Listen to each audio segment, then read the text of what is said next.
Hola a todos de nuevo, bienvenidos a Terror Desconocido. Hoy voy a comentaros dos películas, hoy es un 2x1, Wolf Creek y su segunda parte, Wolf Creek 2, ambas dirigidas por el director Greg McLean, que debutó precisamente con esta película y a partir de ahí pues ganó cierta notoriedad. Es un director de estos que yo, cuando veo su ópera prima, pues digo, joder, el tipo tiene madera. Hay que seguir la carrera de este director. Me ha pasado pues con muchos, me pasó con James Wan, me pasó con Ty West, me pasó con Rob Zombie.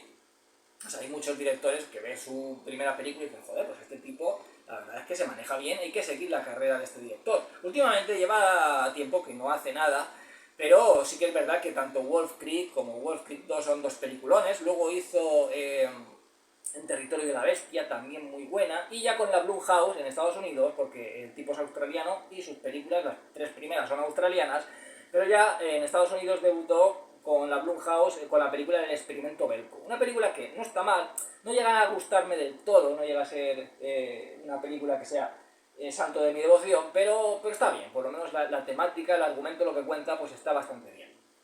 Bueno, Wolf Creek y Wolf Creek 2. Esta película está basada en hechos reales, entre comillas. Siempre que hacen películas que dicen estar basadas en hechos reales, es como que se toman muchas licencias. Pero bueno, más que nada fue un caso de una desaparición de tres chavales, luego apareció uno y es como que contó lo que había pasado y según lo que contó, bueno, pues ahí se sacaron hipótesis y a partir de esas hipótesis pues salió adelante esta película. Que por cierto fue todo un éxito porque costó solo $1 millón y recaudó 60. De ahí a que se hiciera una segunda parte, se hiciera incluso una serie de televisión y de ahí a que consiguiera pues adentrarse ya en lo que es en terreno cinematográfico, sobre todo que lo llegaran a fichar en Hollywood, este director Greg McLean, que como digo hace tiempo ya que no sé nada de él, igual ha hecho algo más y no me he enterado. Bueno, la película trata sobre tres chavales que son turistas en Australia y deciden ir a ver un lugar llamado Wolf Creek, el cráter del lobo. Es un lugar donde hace millones de años cayó un meteorito, es como una zona de la selva y entonces pues dejó como un gran cráter, le llaman el cráter del lobo. Entonces va mucha gente en plan turista y tal. Hay teorías que dicen que ese cráter lo hicieron los alienígenas, que ahí hay como mucho magnetismo, que los relojes se paran, que las baterías de los coches a veces se paran, las brújulas tampoco funcionan, es como que hay teorías de que hay movimientos alienígenas allí. Pero bueno, al final vienen a ser entre leyendas urbanas por un lado y entre reclamo turístico por otro para que vaya más gente. Bueno, pues aquello muchas veces se llena de turistas y bueno, pues es un lugar que es bastante visitado. Y sí que es cierto de que allí como hay una especie como de campo magnético, pero bueno, eso no tiene por qué ser por causa de los alienígenas, ¿no? A lo mejor es una zona donde, bueno, pues de alguna manera, o por causas incluso a lo mejor de ese meteorito, por lo que sea, pues hay una mayor concentración de energía, un campo magnético más fuerte que en otros lugares, y entonces, bueno, pues esto puede provocar problemas en baterías de coches, en brújulas, en relojes y tal. Bueno, el caso es que estos tres chavales se van allí. ¿Qué es lo que sucede, por ejemplo, en estos lugares, en Australia en general? Que Australia es un lugar muy grande, es una isla, es enorme, pero está muy despoblada. Es decir, la mayor parte de la gente vive en las capitales, vive en las ciudades grandes, en Sydney, en Melbourne, igual que pasa en los países nórdicos. Tú vas a Suecia, tú vas a Noruega, son países con muchos kilómetros, son muy grandes, en mucha extensión de terreno, pero la gente vive mayoritariamente en las ciudades más importantes, pero luego en las zonas rurales, los pueblecitos más pequeños, es como que hay muy poca población. A lo mejor hay una persona viviendo en una casa y a varios kilómetros vive otra persona, o sea, están bastante despoblados. Entonces, claro, este lugar, a menos que encuentres a otros turistas que coincidan contigo en este cráter del lobo, pues vas allí y no hay absolutamente nadie en kilómetros.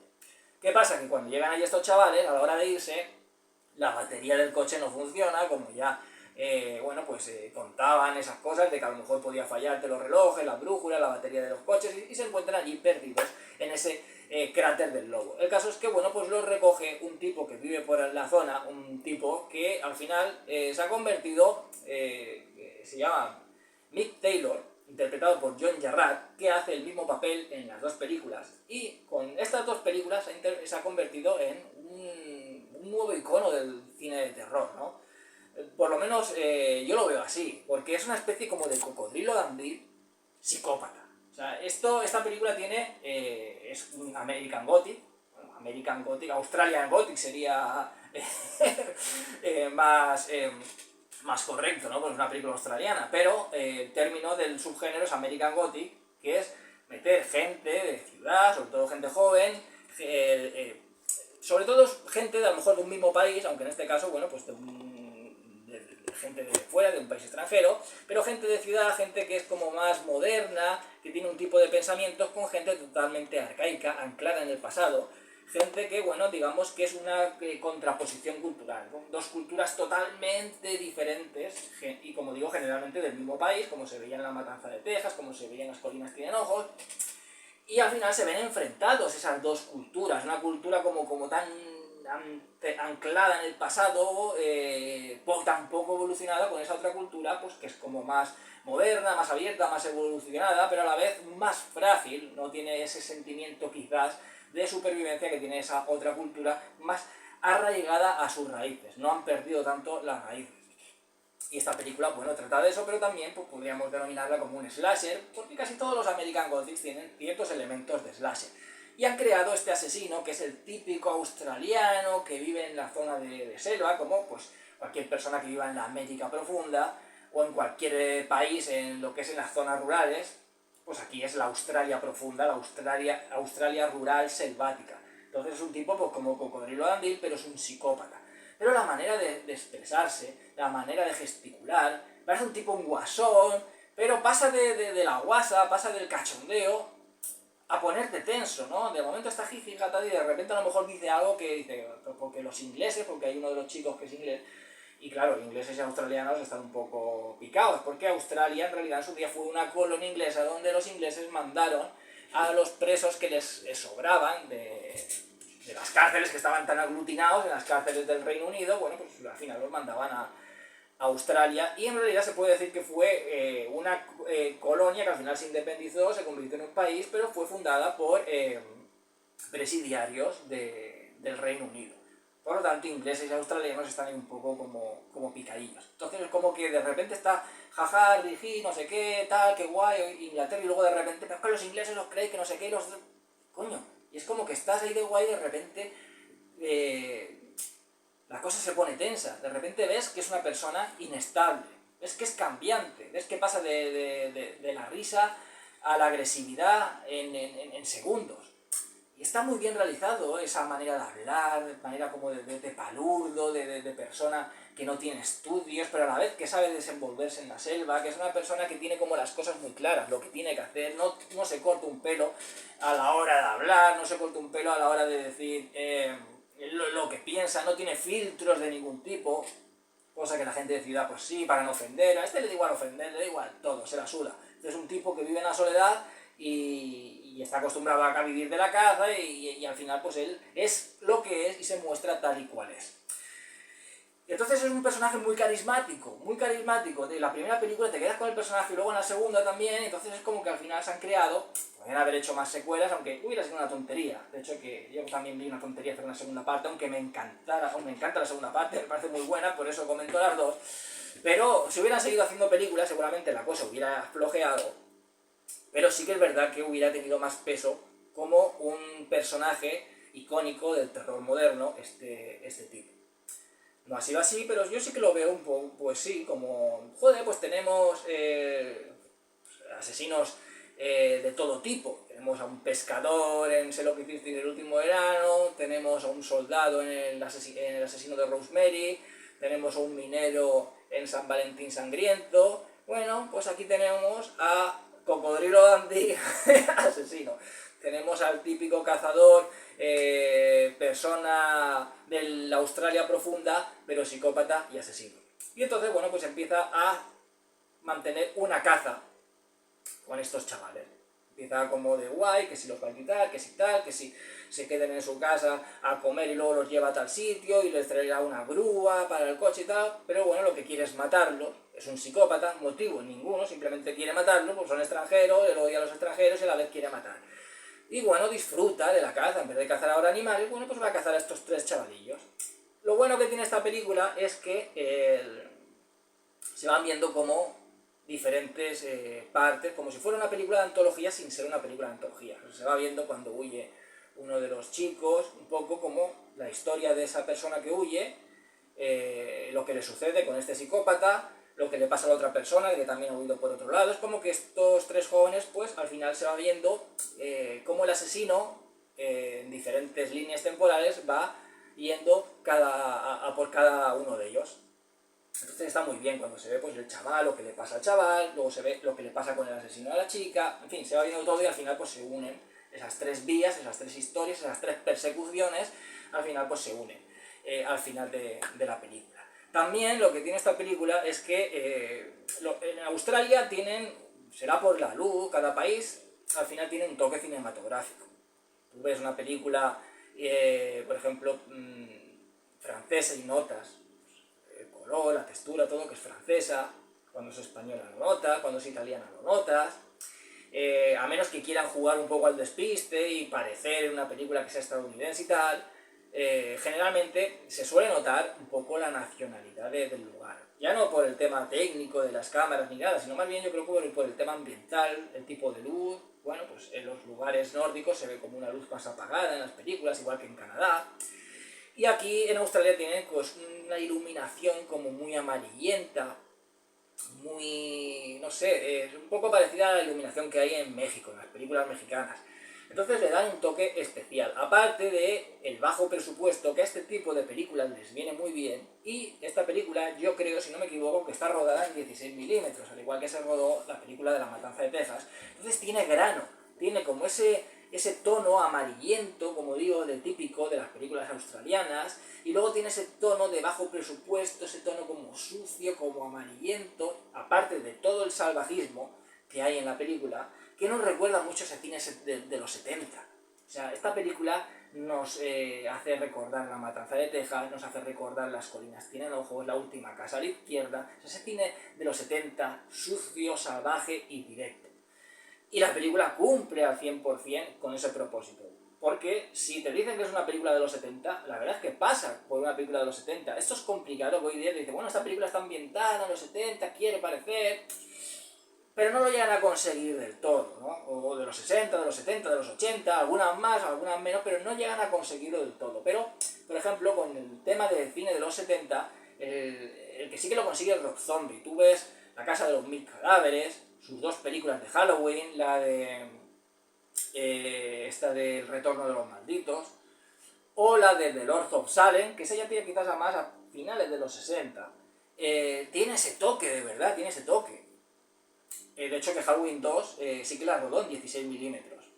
Con más presupuesto que esta película, pero la rodó en 16 milímetros. Entonces, esta película tiene ese toque setentero, al igual que la segunda parte, que se nota que hay más presupuesto que en esta, pero aún así tiene ese tono sucio de película como de los años 70, de rodado con cámara pues, ya digo, 16 milímetros, ese grano, esa textura, todo eso ayuda mucho, por supuesto, en la iluminación que es natural que tienen en Australia.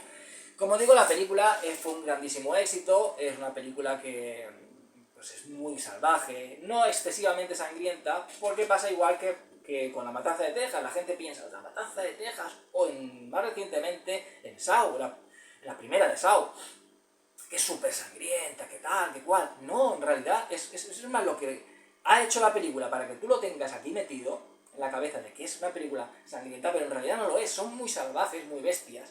Pero no son sangrientas. De hecho que empieza la sangre a partir de sus secuelas.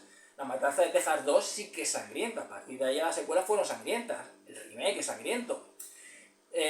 Saw, lo mismo, a partir de la segunda, quizás más de la tercera, que ya empieza el rollo torture porn que trajo Eli Roth con Hostel, empezó pues a notarse en la saga de Saw. Pero la primera no es sangrienta. Pero claro, tú recuerdas el tipo de ataque con el pie, que se corta el pie, pero no se ve cómo se corta el pie. Pero en tu mente recuerdas una persona atada con una cadena y con una sierra en la mano.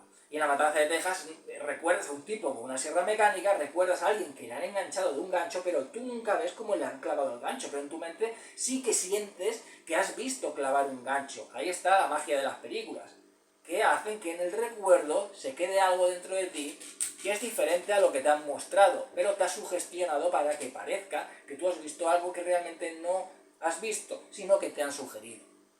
Esto, pues bueno, antes se utilizaba mucho en el cine, bueno, hace poco comenté el vídeo de esas dos maneras de crear terror que tienen El Exorcista o El Resplandor, tan subliminal, pero de una manera diferente, ¿no? El Exorcista tiene esa imagen, ¡pum!, parece Pazuzu, he visto algo, ¿no? No sé. Yo creo que fue la primera película que introdujo esos elementos subliminales, y los elementos subliminales del Resplandor, que son diferentes, esa imagen de Danny Torrance cuando ve a las gemelas muertas en medio del pasillo, con esa silla volcada de una manera que no debería estar volcada, debería estar volcada de una forma, pero está volcada de otra, que parece que esté puesto ahí, acaso hecho, parece que esté coreografiado todo, puesto como escenificado, esa escena para que parezca un cuadro macabro, aparte de que coño hace una silla en un puto pasillo, pero esa escena te la pone en un segundo, no hace que dure ni siquiera medio minuto, no, es pum, te lo pone y lo quita. Y tu mente sigue pensando en esa escena. Incluso aunque no pienses en la escena, el cerebro queda lo que ha visto grabado. Tú lo has visto un segundo y te has quedado con las 4 cosas, pero en tu mente ahí dentro queda esa escena metida en el subconsciente. Ahí está el tema subliminal. Y en el subconsciente dice qué coño hace la silla puesta de esa manera, qué coño hace la silla en el pasillo, porque estaba expuesta en las 2 niñas así, y tu mente empieza a crear una escena más grotesca incluso que de la que a lo mejor te ha enfocado Stanley Kubrick. Ahí está la magia de la sugestión. No sé por qué me he ido por este camino. ¿Por qué coño me he ido yo a hablar ahora por este camino? Ah, bueno, por el tema del salvajismo, sí.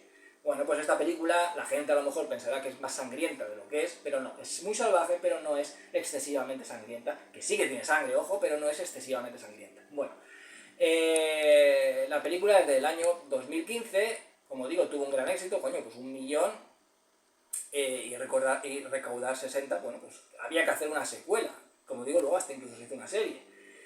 La secuela fue en el año 2013, también dirigida por Greg McLean, y bueno, viene a ser en realidad más de lo mismo. Como digo, pues es una secuela un poco pues innecesaria, porque al final vienen a ser pues otros excursionistas que se pierden por la zona esta de Wolf Creek, van a Wolf Creek y se pierden por allí, y bueno, pues aparece este psicópata que va por ellos. O sea, al final el argumento es lo mismo que la otra. Pero bueno, esto al final pasaba en las secuelas, que pasaba en Viernes 13, en la secuela, pues bueno, pues al final era siempre pues chavales que van a Christian Lake y van muriendo, están en un campamento, están en una casa, o están donde sea, pero bueno, sale Jason y se los va cargando, y ya está. Entonces aquí, bueno, pues lo mismo, están gente en esta zona de Australia tan despoblada, que esto le viene perfecto a un asesino psicópata para hacer lo que le dé la gana, y eso, pues ir cargándose a estos chavales. ¿Qué tiene esta segunda parte? Bueno, lo mismo, mucho salvajismo, una película con un rollo muy setentero, se nota que hay algo más de presupuesto, pero aún así sigue teniendo ese color sucio y granuloso. Esta es más sangrienta que la primera, hay más muertes que la primera, tiene al final la ley de la secuela. Al final es la ley de la secuela. O sea, en la secuela no te puede mostrar ya una sorpresa, la sorpresa la hemos tenido en la primera, es la primera y tal, entonces a menos que te lo ocurres mucho y hagas algo que sea diferente, pero teniendo la esencia de la primera parte, que ojo, que eso se han hecho y secuelas, Aliens el Regreso, Terminator 2, por ejemplo, hay secuelas que han hecho algo diferente a la primera parte, pero manteniendo un poco esa esencia de la primera parte. Pero si no, pues generalmente es lo mismo. Aquí, ¿qué íbamos a ver con este psicópata? Bueno, podrían haber hecho quizás a lo mejor una investigación de la policía, familiares de las primeras víctimas, en fin, pero no, al final es lo mismo. Son chavales que van allí y son perseguidos por este psicópata. ¿Qué tiene? Bueno, más muertes, más sangre. Es una película más dinámica, eso sí, es más dinámica. La primera pues tiene momentos es más pausada, tiene momentos en que a lo mejor, bueno, pues a alguien se le puede hacer un poco pesado. A mí no se me hace pesado, me encanta Wolf Creek, pero también me encanta esta Wolf Creek 2. Esta es como más loca, esta es más chunga, más salvaje, este tipo es más psicopático, el carisma que tiene es brutal, pero aquí ya no se esconde, aquí ya desde el principio es un rayado psicópata, y bueno, aquí se carga al que pilla por delante. Y es una secuela muy muy buena, poco más hay que hablar, porque ya lo he dicho todo, o sea, es más más elementos que la primera es la sorpresa, la primera es la película, como digo, es la raíz, la original, y esta es, bueno, pues ver a este psicópata matando más, con más sangre, más presupuesto la película, y y bueno, pues tiene más ritmo, la verdad, que la primera. A mí me gustan prácticamente igual. Que elegir una u otra, pues no sabría qué decir. A lo mejor por la primera, porque es la más original, pero aquí, bueno, pues esta tiene mejor ritmo. Esta es una película que quizás se hace más más llevadera de llevar, de ver, más llevadera, no hay esos lapsus de tiempo que sí que se toma en la primera parte, y aquí quizás a lo mejor pues se aprovecha un poco más el tema del psicópata este loco, bueno, pues se aprovecha más su locura desde el principio, aunque la otra se va construyendo más ese personaje, ese palurdo que poco a poco se va convirtiendo en un psicópata. En fin, ambas películas son muy buenas, yo recomiendo las dos. Veis la primera, por supuesto, y luego la segunda. Veis, bueno, una buena dupla para ver una noche, bueno, si queréis ver películas de terror, pues así, vamos a llamarle Australian Gothic, que la verdad a mí, ya digo, con elementos de slasher, por supuesto, a mí me gustan mucho, tanto la primera como la segunda, 100% recomendables, tanto Wolf Creek como Wolf Creek 2, por eso he comentado también la segunda parte. En fin, no me enrollo más, espero que os haya gustado el vídeo, dentro de poco comentaré otra película, que seáis todos muy felices y hasta siempre.